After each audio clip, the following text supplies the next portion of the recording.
Hello, I'm Clarence Schuler, President and CEO of Building Lasting Relationships. I'm so glad that Byron has asked me to participate in this discussion. My question is, why is discipleship so important as it relates to spiritual transformation and impact the church can have on society today?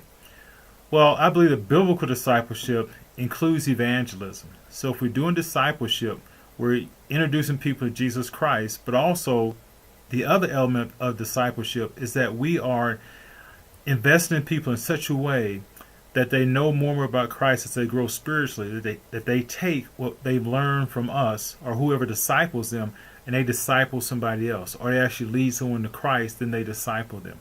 Well, I believe as being Christians and growing your faith, that it makes you a better person and is better for society. So I think our whole idea of discipleship makes everything better.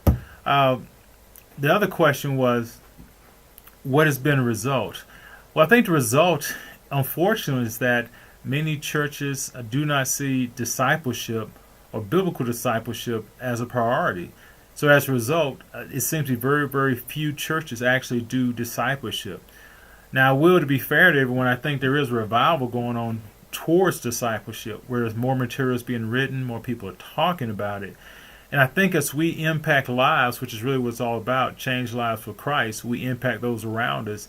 And I think that makes it a better world. But right now, I think we are struggling to do that. And I think the world is not a better place because we haven't done that good a job in doing biblical discipleship. I believe that Christians and pastors have bought into this idea that discipleship is an option, and it's not. It's a command.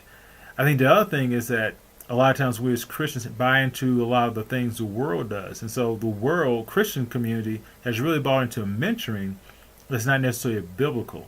They see it as one on one, and that's it. And it doesn't always require a reproductive element.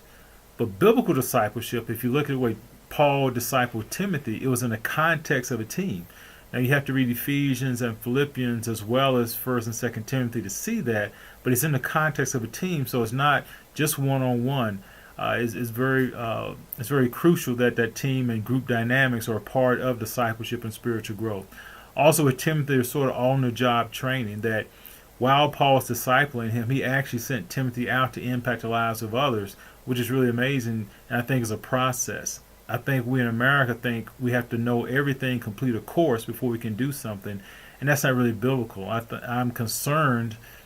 It's not a criticism, but maybe an observation that some of the new discipleship programs are year-long programs, and people spend a year going through that, and then they may or may not go on to do discipleship. I think 4 months at the most, 6 months is really good because discipleship is not really designed to be exhaustive.